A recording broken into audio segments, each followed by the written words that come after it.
ধারাবাহিকভাবে ইনশাআল্লাহ আলোচনা করছি। গত জুমাতে আল্লাহ রাব্বুল আলামিন আমাদের আদি পিতা ইসলামের সর্বপ্রথম নবী হযরত আদম আলাইহিস সালামকে সৃষ্টি করেছেন, সে বিষয়ে আমরা কিছুটা জানতে পেরেছি, আলোচনা করেছি। আজকে ইনশাআল্লাহ ধারাবাহিকভাবে জানবো যে আদম আলাইহিস সালামের দেহের ভিতরে আল্লাহ তাআলা বললেন ওয়া নাফাখতু ফীহি মির রূহি। আল্লাহ তাআলা হযরত আদম আলাইহিস সালামের দেহের মধ্যে রূহের ফুৎকার করে দিলেন, রূহ দিয়ে দিলেন। এরপর আল্লাহ রাব্বুল আলামিন কোরআনুল কারীমের মধ্যে বলছেন ওয়া আল্লামা আদামাল আসমাআ কুল্লাহা সুম্মা আরাদাহুম আলাল মালাইকাতি ফাকালা আনবিউনি বিআসমাই হাউলাই ইন কুনতুম সাদিকিন। আল্লাহ তাআলা আদম আলাইহিস সালামকে সৃষ্টি করার পরে গর্ব করে বললেন যে আমি যে মানব সৃষ্টি করব এর শ্রেষ্ঠত্ব, এর প্রাধান্য তোমাদের চেয়ে বেশি হবে। এই জন্য আল্লাহ তাআলা হযরত আদম আলাইহিস সালামকে প্রত্যেকটা জিনিসের নাম শিক্ষা দিলেন। শিক্ষা দেওয়ার পরে ফেরেশতাদের সম্মুখে ওই বিষয়ের নাম সর্বপ্রথম ফেরেশতাদেরকে বললেন এইটার নাম কি, এইটার নাম কি। তখন তারা ক্বালু সুবহানাকা লা ইলমা লানা ইল্লা মা আল্লামতানা। হে আল্লাহ, আপনি আমাদেরকে যতটুকু শিক্ষা দিয়েছেন এর বাইরে আমাদের কোনো জ্ঞান নেই। অথচ হযরত আদম আলাইহিস সালামকে আল্লাহ রাব্বুল আলামিন প্রতিটা জিনিস, পাখি, ধান, চাউল যেটাই থাকুক, বাঘ, হিংস্র যে সমস্ত প্রাণী থাক, এই সমস্ত প্রাণী যখন হযরত আদম আলাইহিস সালামের সম্মুখে উপস্থিত করা হলো এবং বলা হলো এটার নাম কি, এটার নাম কি, হযরত আদম আলাইহিস সালাম একটার পর একটা বলে দিলেন সুবহানাল্লাহ। বলে আদম আলাইহিস সালামের এতটুকু শ্রেষ্ঠত্ব। কিন্তু এরপরেও আমরা জানি আল্লাহ তাআলা যখন সৃষ্টি করেছেন আদম আলাইহিস সালামকে, তখন ওই সময় যারা ফেরেশতা আছে এবং প্রথমে ফেরেশতাদের মধ্যেই থাকতে বসবাস করত জিনের সন্তান, তার নাম আযাজিল বা শেষে হয়ে গেল শয়তান। এই শয়তানও ফেরেশতাদের সাথেই চলাচল। শয়তানের এতই শ্রেষ্ঠত্ব ছিল, এই আযাজিলের এতই শ্রেষ্ঠত্ব ছিল, এতই ইবাদত বন্দি করত, কিতাবের মধ্যে আছে যে তার ইবাদতের আধিক্যতার কারণে আল্লাহ তাআলা প্রথম আসমান থেকে তাকে দ্বিতীয় আসমানে নেন। সুবহানাল্লাহ। দ্বিতীয় আসমানে এতই ইবাদত বন্দি করা শুরু করলেন, তখন আল্লাহ রাব্বুল আলামিন খুশি হয়ে তাকে তৃতীয় আসমানে নিয়ে নেন। এইভাবে একের পর এক ওই আযাজিল শয়তানকে একের পর এক করলেন কি আসমানের দিকে উঠাতে থাকেন, শেষ পর্যন্ত আরশ আজিমের কাছে নিয়ে নেন, কিতাবের মধ্যে আছে। এরপর আল্লাহ যখন আদম আলাইহিস সালামকে সৃষ্টি করলেন, আজকে যে আয়াতটি তেলাওয়াত করেছি এর আলোকে ইনশাআল্লাহ কথা বলবো। আল্লাহ রাব্বুল আলামিন সূরা আরাফের মধ্যে 10 নম্বর আয়াতে বলছেন ওয়ালাকাদ খালাকনাকুম সুম্মা সাওয়ারনাকুম। আমি তোমাদেরকে সৃষ্টি করেছি। অবশ্যই এখানে লাম শব্দ যেটা পাখিদের অর্থে ব্যবহার করা হয়, এটাকে বলা হয় মাজিক গরিব। মাজিক বেশ কয়েকটা প্রকার আছে, আপনারা যেহেতু ছাত্র কিন্তু কিছুটা হলে ধার বাঁধন করা। তাহলে লাকাদ খালাকনাকুম, আমি তোমাদেরকে সৃষ্টি করেছি, সুম্মা অথবা আল্লাহ তাআলা বলতেছেন সুম্মা অথবা সাওয়ারনাকুম, আমি তোমাদেরকে আকৃতি দিয়েছি। আল্লাহ অপর আয়াতে বলছেন মানুষের চেয়ে এত সুন্দর আর কোন সৃষ্টি জীব আছে কিনা? নাই। সুবহানাল্লাহ। আল্লাহ বলছেন লাকাদ খালাকনাল ইনসানা ফি আহসানি তাকওয়িম, আমি সবচেয়ে সুন্দর করে সুশ্রী করে এই মানুষকে সৃষ্টি করেছে, অন্য কোন সৃষ্টিদের এত সুন্দর নাই। সুবহানাল্লাহ। সেই আমরাই আল্লাহ সেটাই বললেন, আমি তোমাদেরকে সৃষ্টিও করেছি, তোমাদেরকে সুন্দর আকৃতিও দিয়েছি। এরপর আল্লাহ বললেন, সুম্মা কুলনা লিল মালাইকাতি ইসজুদু লিআদম। যখন আল্লাহ তাআলা আদম সৃষ্টি করলেন, আল্লাহ বললেন কুলনা লিল মালাইকা, আমি বললাম লিল মালাইকা, তাদেরকে ফেরেশতাদেরকে বললাম উসজুদু লিআদম, তোমরা হবে আদম আলাইহিস সালামকে সিজদা করো। এখন আদম আলাইহিস সালামকে সিজদা করার কথা কে বললেন? কে বলছেন? আল্লাহ। আদম আলাইহিস সালামকে সিজদা করার কথা কে বললেন? আল্লাহ। তাহলে এখন আদম ছিলেন মানুষ, আদম কি ছিলেন? মানুষ। ফেরেশতার কিসের তৈরি? নূরের তৈরি। ফেরেশতার কিসের তৈরি? নূরের তৈরি। আর ওই জিন কিসের তৈরি? আগুনের তৈরি। মানুষ কিসের তৈরি? মাটির তৈরি। আল্লাহ আদেশ করলেন ওই আপনার নূরের তৈরি এবং আগুনের তৈরি, ওদেরকে আদেশ করলেন তোমরা মাটির তৈরি, আমি যেটাকে নিজে হাতে তৈরি করেছি, এর ভিতরে রূহ দিয়েছি, এটাকে সিজদা। তাহলে এখন বোঝা যাচ্ছে, আমরা স্বভাবতই বুঝি যে ফেরেশতা এবং শয়তান, আজাজিল যে ছিল, ওই আজাজিল এবং ফেরেশতার চেয়ে মানুষের শ্রেষ্ঠত্ব তোমরা বেশি। মানুষের শ্রেষ্ঠত্ব কম না বেশি? বেশি। বেশি হওয়ার জন্য তো আল্লাহ ফেরেশতাদেরকে বললেন তোমরা আদমকে সিজদা করো, আবার ওই যে শয়তান জিন যে ছিল, জিনকে বললেন যে কি করে তুমি আদমকে সিজদা করো। এখন আমরা দেখি আমাদের বাস্তব যে জীবন, বাস্তব থেকে যেটা দেখি, অনেক পীর সাহেবের, অনেক পীর সাহেবকে যা সিজদা করে আছে না, কথা বলে বুঝতেছেন না, কথা বলো না।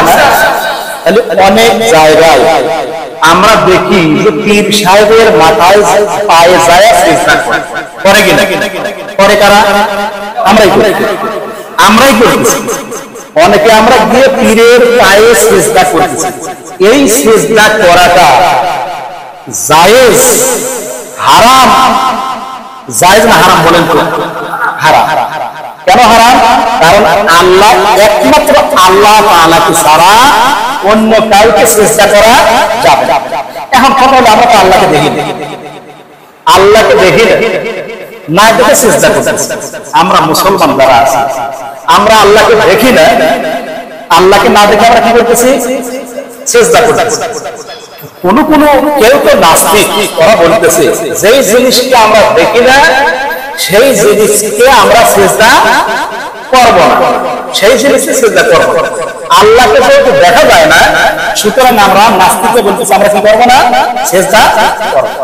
এখন কথা হলো, আপনি গায়ে সেন্ট মেখে এসেছেন, আপনার গায়ে সেন্ট মেখে এসেছেন, এটা কি দেখা যায়? এটা আমরা অনুভব করতেছি যে হাজী সাহেব কি করছে, গায়ে সেন্ট মিশা আপেল মিশা। আচ্ছা, এরপরে বাতাস, আমাদের শরীরের বাতাস আসছে, বাতাস লেগেছে, বাতাসটা আমরা দেখতেছি, বাতাসটা অনুভব করতেছি, আমাদের শরীর লাগতেছে, সুতরাং আমরা শরীরের মধ্যে প্রশান্তি ভোগ করতেছি, তাই করতেছি। তাহলে এখন আল্লাহ তাআলা যে বললেন, আল্লাহ তাআলাকে আমরা চিনবো কিভাবে? এই বাতাসটা দিচ্ছে, অবশ্যই আমরা দেখতেছি একটা উপকরণ আছে, আছে কি? ফ্যান আছে, অথবা আল্লাহ তাআলা কুদরতি নির্দেশে বাতাস চলে এসেছে। যে কোনো জিনিস আমরা যে কোনো বিষয়ের সাথে যদি লক্ষ্য করি, ধরুন হয়তো গাছপালা, নদী নালা, পাহাড় পর্বত, চাঁদ সূর্য, এগুলো কি এমনি হয়েছে? এমনি সৃষ্টি হয়েছে?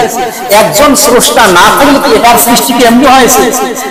এই জন্য মানে আল্লাহ বলেছেন কোরআনুল কারীমের মধ্যে, তাফাক্কারু ফি খালকিল্লাহ ওয়া লা তাফাক্কারু ফি খালকিল্লাহ, তোমরা আল্লাহ তাআলার সৃষ্টি নিয়ে গবেষণা করো, আল্লাহকে নিয়ে তোমাদের অত গবেষণা করার প্রয়োজন। আল্লাহ তাআলা বললেন ফেরেশতা এবং শয়তানকে বললেন, জিনকে বললেন তুমি আদমকে সিজদা করো। এই যে সিজদা, এই সিজদার মানে হলো মানুষকে সিজদা করবে তাকে। এটা ছিল সর্বপ্রথম। যে প্রথম যে আমরা যদি বিশ্লেষণের দিকে যাই, সেটা হলো একদিক থেকে মানুষের শ্রেষ্ঠ প্রাধান্য আল্লাহ তাআলার হুকুম। আল্লাহ তাআলা হুকুম করছেন ফেরেশতাদেরকে সেই হুকুমটা পালন করা ফেরেশতাদের কি ফরজ। মানে আল্লাহ তাআলা যখন বললেন, আল্লাহ বললেন যে উসজুদু লিআদম, তোমরা আদমকে সিজদা করো। যখন আল্লাহ আদেশ করলেন, এই আদেশটা পালন করা তাদের উপর কি হয়ে গেল? ফরজ হয়ে গেল। এই ফরজের সাব্যস্ত, এই ফরজ কাজটা আদায়ের জন্য ফেরেশতারা হযরত আদম আলাইহিস সালামকে চেষ্টা করেছেন ওটা ইবাদতের জন্য সিজদা করা। কথা ক্লিয়ার? ফেরেশতাদেরকে সিজদা করা এটা কিন্তু ইবাদত ছিল না, এটা ছিল যে আল্লাহ তাআলার আদেশ।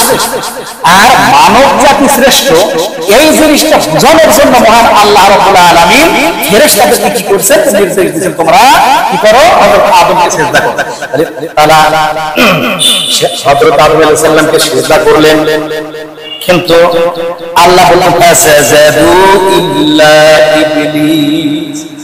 যত ফেরেশতা ছিল সমস্ত ফেরেশতারাই সিজদা করেছে, সমস্ত ফেরেশতারাই হযরত আদম আলাইহিস সালাম ফাসাজাদু, অতঃপর তারা সকলেই সিজদা করলো ইল্লা ইবলিস, এরা ব্যতীত ইবলিস ব্যতীত।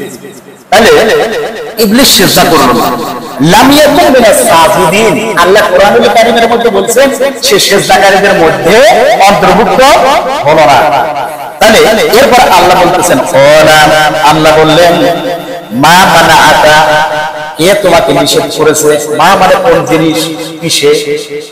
মানাআকা তোমাকে বিরত রাখলো বা তোমাকে বাধা দিল। আল্লাহ তাসজুদা, তুমি সিজদা করলে না। ইয আমারতুকা, আমি আল্লাহ রাব্বুল আলামিন তোমাকে আদেশ করেছি। এরপর কোন জিনিস কিসে তোমাকে নিষেধ করেছে? আদমকে সিজদা করতে। তাহলে আদমের শ্রেষ্ঠত্বের জন্য আল্লাহ রাব্বুল আলামিন নির্দেশ দিলেন যে আদমকে সিজদা করো। এখন শয়তান বলতেছে, শয়তান বলে আনা খায়রুম মিনহু, আমি তো ওর চেয়ে উত্তম।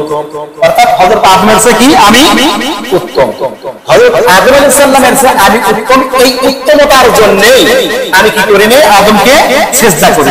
আরো কথা আল্লাহ ইয়া বলতেছেন, কোরআনুল কারীম বলতেছেন খলাকতানি মিন নারি ওয়া খলাকতাহু মিন তিন, আমাকে সৃষ্টি করেছেন আপনি আগুন থেকে, আর হযরত আদম আলাইহিস সালামকে সৃষ্টি করলেন মাটি থেকে।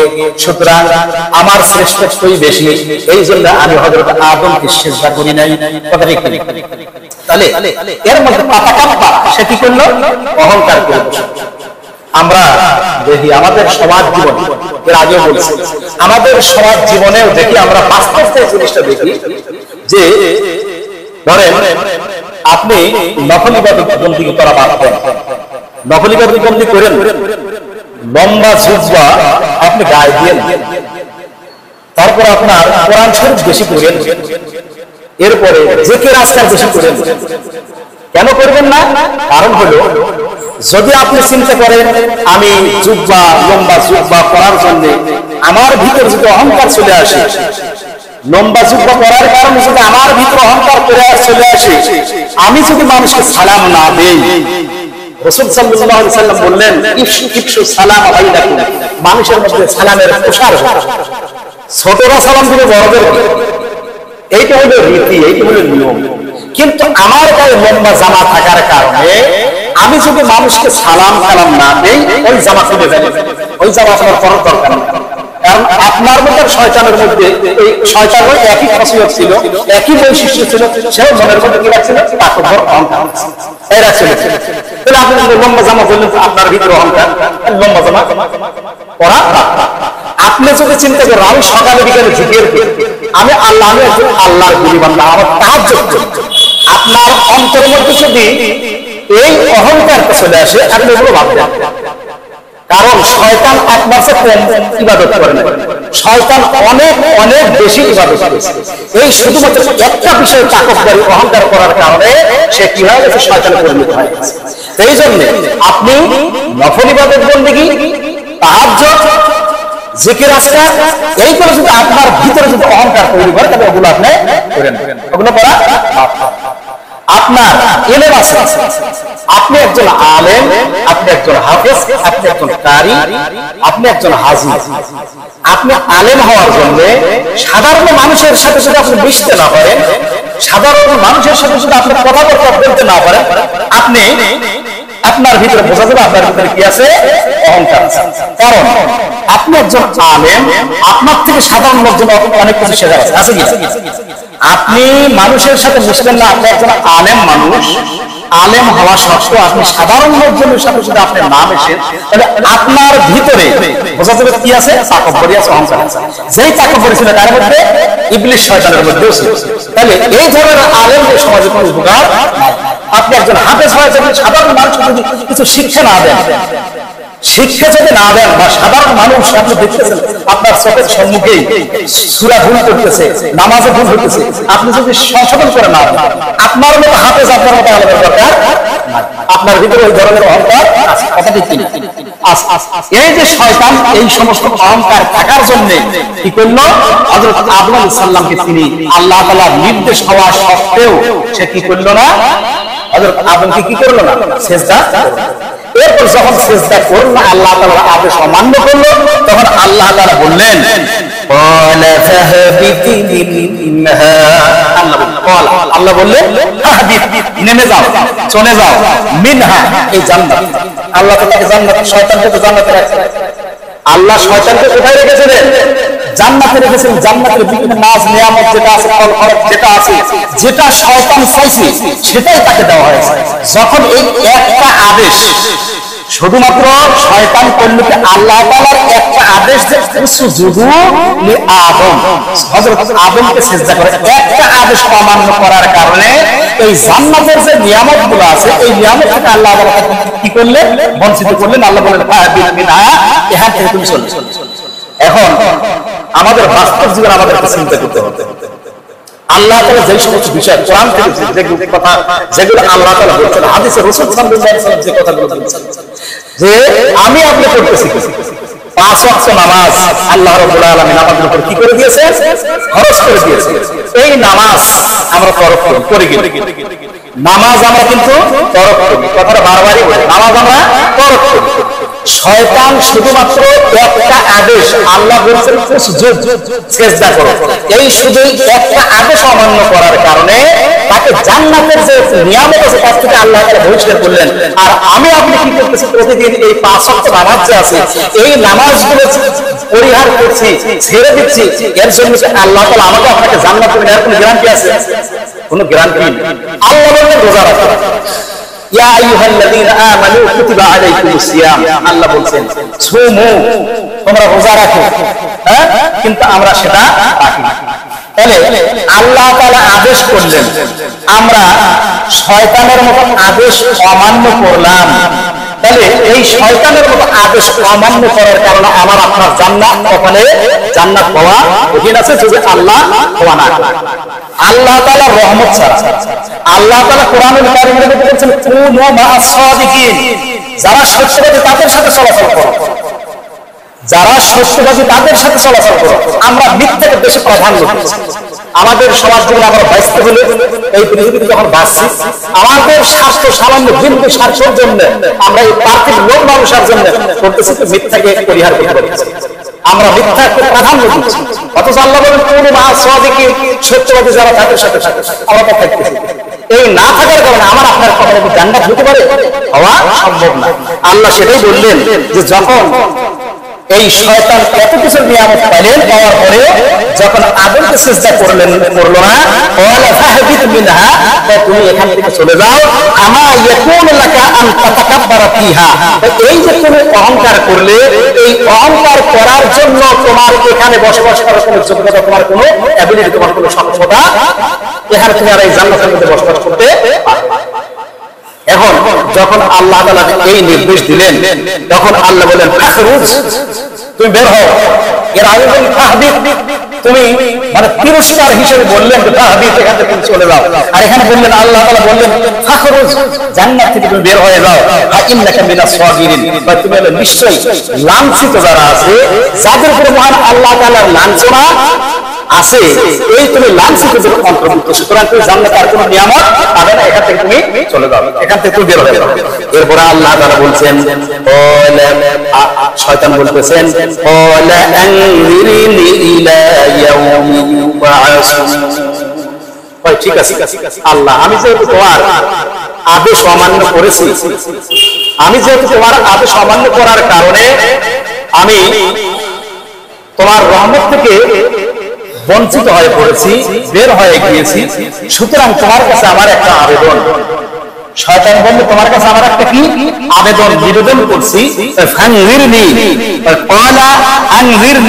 আমাকে অবকাশ দিন, ইলা ইয়াউমি ইউবাসুন, একেবারে পুনরুত্থান দিবস, অর্থাৎ যে পর্যন্ত না কিয়ামত সংঘটিত হবে, সেই কিয়ামত দিবস পর্যন্ত আমাকে কি দিতে হবে, আমার হায়াতটাকে বৃদ্ধি করে দিতে হবে। শয়তান আল্লাহ তাআলার কাছ থেকে কি করলেন, এই অনুমতি চায়নি। এই জন্য আমাদের ডান কাছে বাম কাছে যেরকম ফেরেশতা আছে, আমাদের পাশাপাশি শয়তানও কিন্তু কম চলাচল করে। এর আগে তো আপনাদেরকে বলছি, শয়তান কিন্তু সবসময় আপনি একটা ভালো কাজ করবেন, ভালো কাজ করার সংকল্প করছে, শয়তান সাথে সাথে আপনাকে নিষেধ করবে যে এই কাজটা করার কোনো দরকার নেই। আপনি দান করবেন, শয়তান বলবে না এই টাকাটা বিকালে চা খাস, তাহলে এই কাজ করিস। কারণ এই ধরনের প্রলোভন, মানে একটা কাহিনী শুনছি যে হুজুর এক জায়গা ওয়াজ করতেছে, ওয়াজ করতে করতে যখন কিছু দান চাইছেন, চাওয়ার পর মনের মধ্যে চিন্তা আসছে যে আমার কাছে তো আছে 100 টাকা, দেবই কি দেব না, বিভিন্ন ধরনের চিন্তা ভাবনা করতেছে। শেষে 100 টাকার নোট বাইর করে নিয়ে হুজুরের কাছে গেছে, যা শয়তান যা, মানে টাকাটা হাতে দিয়েছে আর ওই কথাটা বলছে, ওরা বুঝছেন না। এখন হুজুর ওয়াজ শেষে বলতেছেন, আচ্ছা আপনি এই কথাটা আপনি আমাকে শয়তান বললেন, কাহিনী বলতেছে হুজুর আসলে আমি আপনাকে শয়তান, আমাকে শয়তান বিভিন্ন ভাবে খালি এ চিন্তা তুই 100 টাকা রাখ, ছাওয়াল পালের জন্য খাবার পাবি না, খাঁচা খুঁজে আলু করে কিনে নিস, বা এই টাকা বিকেলে এই কাজ করিস, এই ধরনের বিভিন্ন ধরনের কি করতেছে, আমার ভিতরে মন্ত্রণা দিতেছে, যার কারণে শয়তানকে আমি উপেক্ষা করে আমি বলছি যা শয়তানের কোনো কথা কব না, আমি ওকে ইঙ্গিত করছি যা শয়তান তোর কথা বাদ দিয়ে আমি এই টাকাটা। তাহলে এখন ধরুন হয়তো আমরা আমাদের অবস্থা তো একই রকম, আমরা দেখা যায় হয়তো যখন দান করবেন আমাদের বিভিন্ন ধরনের চিন্তা ভাবনা চলে আসে, যেই টাকা দিয়ে এই কাজ যাই, এই শয়তান কিন্তু বিভিন্ন ভাবে আমাদের অন্তরের মধ্যে কি করে কুমন্ত্রণা দিতে থাকে। কিন্তু যে কথাটা আমি বারবার বলে থাকি যে আমাদের মধ্যে কোনো কিছু থাকবে না, আমরা মরে যাবো খালি হাতে চলে যাবো। যাই হোক, এরপর আল্লাহ তাআলা বললেন, আল্লাহ বলতেছেন ওয়ালা ইন্নাকা মিনাল মুনজারিন, তোকে আমি কি করলাম, শয়তান যখন আল্লাহ তাআলার কাছে কিয়ামত দিবস তার আয়ুষ্কাল চেয়ে নিল, আল্লাহ তাআলা বললেন ঠিক আছে তোকে কিয়ামত দিবস পর্যন্ত কি দিলাম, তো হায়াত দিয়ে দিলাম। এরপরে আল্লাহ বলছেন ওয়ালা বিমা আবওয়াইতানি লাআকুদান্না লাকুম সিরাতাকাল মুস্তাকিম। শুধু শয়তান যে আল্লাহ তাআলার কাছ থেকে এই কিয়ামত দিবস পর্যন্ত আয়ু নিয়ে এসে তা আল্লাহ তাআলার কাছে আরো একটা অনুমতি নিয়ে এসেছে, সেটা বলতেছে যে ফাবিমা আগুয়াই তাকে, যেহেতু আমি বহিষ্কৃত, আপনি আমাকে বহিষ্কার করেই ফেললেন, আপনি আমার প্রতি নারাজ হয়ে গেলেন, জান্নাত থেকে বের হয়ে গেলাম, অবশ্যই আমি বসে থাকি। এটাকে লাভে থাকে মনে থাকে ছকিলার সিগা বলা হয়, না আকুদান না, অবশ্যই আমি বসে থাকবো।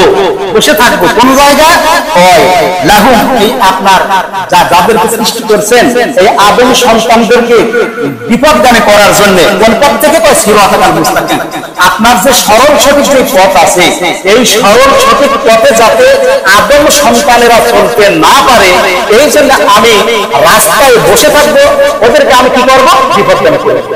এখন আল্লাহ তাআলা বললেন যে সুম্মা লা আতিয়ান্নাহুম মিন বাইন আইদিহিম, শয়তান আরো অনুমতি নিয়ে নিল, লা আতিয়ান্নাহুম, আমি অবশ্যই তাদের আসবো, মিন বাইন আইদিহিম, তাদের সম্মুখ, শয়তান আমাদের সম্মুখ দিক থেকে আসবে, এটাও অনুমতি নিয়েছেন, মিন খালফিহিম, এবং তাদের পিছন দিক থেকে আসবে, ওয়া আন আইমানিহিম, তাদের ডান দিক থেকে আসবে, ওয়া আন শামাইলিহিম, আমি সামনের দিক থেকে যদি আসতে পারি, সামনে থেকে আসতে যাতে আদম সন্তানেরা আমাকে চোখে না দেখে আমি তাদেরকে ঠেকাতে পারি, ডান দিক থেকে আসলে যাতে ঠেকাতে পারি তারা আমাকে চোখে না দেখে, ডান দিক থেকে আসলে যাতে চোখে না দেখে, পিছন দিক থেকে আসলে তারাও যাতে চোখে না দেখে, এটাও আমাকে এক শক্তিও আমাকে দিতে হবে। আল্লাহ বলেন ঠিক আছে, এটাও দেওয়া হবে। তাহলে ওয়ান সবাই যখন আমি তাদেরকে বিভিন্ন ভাবে কি করবো, পথভ্রষ্ট করবো, এদের অধিকাংশকে আপনি কি পাবেন না, কৃতজ্ঞতাকারীদের, শুকর গুজারকারীদের মধ্যে অন্তর্ভুক্ত আপনি পাবেন। তাহলে শয়তান কিন্তু আমাদেরকে বিভিন্ন ভাবে কিন্তু কি করতেছে, প্রলোভন দেখাচ্ছে। এখন সময় যেহেতু শেষ, মানে শয়তান আদম আলাইহিস সালাম সৃষ্টি করার পরে আল্লাহ তাআলা শয়তানকে সিজদা বললেন, আদেশ দিলেন তুমি আদমকে সিজদা করো। এই আদমকে সিজদা না করার কারণে শয়তানে পরিণত হলো। এরপরে আদম, আল্লাহ বললেন ইয়া আদম উসকুন, হে আদম তুমি বসবাস করো, উসকুন আনতা ওয়া যাওজুকা, তুমি এবং তোমার স্ত্রী, তোমার যুগল, ফাকুলা মিনহা, তোমরা এখান থেকে যা ইচ্ছে তাই খেতে থাকো। এখন এই আলোচনা ইনশাআল্লাহ আগামী জুমাতে আমরা মোটামুটি শয়তানকে যে সৃষ্টির কিছুটা ইতিহাস আমরা বলছি, শয়তান এই পৃথিবীতেই ছিল, তার চেহারা সুন্দর হওয়ার কারণে সব জিনদেরকে ধ্বংস করার পরে এই শয়তানকে ফেরেশতারা আল্লাহ তাআলার অনুমতিতেই জান্নাতে নিয়ে গিয়েছিলেন। সে খুবই ইবাদত বন্দেগী করত। এরপরে আল্লাহ তাআলা ফেরেশতাদেরকে ডেকে প্রতিনিধি, এই পৃথিবীর মধ্যে প্রতিনিধি বানানোর সংকল্প করলেন। গত জুমাতেও আলোচনা করেছি। যখন আল্লাহ তাআলা আদম আলাইহিস সালামকে বানাইলেন, বানানোর পরে আজকে যে আলোচনা সেটা হলো ফেরেশতাদেরকে নির্দেশ দিলেন তোমরা আদমকে সিজদা করো, কিন্তু ফেরেশতারা সকলেই সিজদা করলো, শুধু একমাত্র শয়তান সিজদা করলো না, সে জান্নাত থেকে বের হলো। এরপরে মানে হযরত আদম আলাইহিস সালাম জান্নাতে বসবাস করা শুরু করলেন। শুধু একা একা বসবাস করলেন না, আল্লাহ সূরা নিসার মধ্যে বলছেন ইয়া আইয়ুহান নাসু তাকু রাব্বাকুমুল্লাযী খালাকাকুম মিন নাফসিন ওয়াহিদা, হে মানব মণ্ডলী তোমরা সেই আল্লাহ তাআলাকে ভয় করো যিনি তোমাদেরকে একটি মাত্র প্রাণ থেকে, খলাকা একটি মাত্র মিন নাফসিন ওয়াহিদা, একটি মাত্র প্রাণ থেকে সৃষ্টি করেছেন।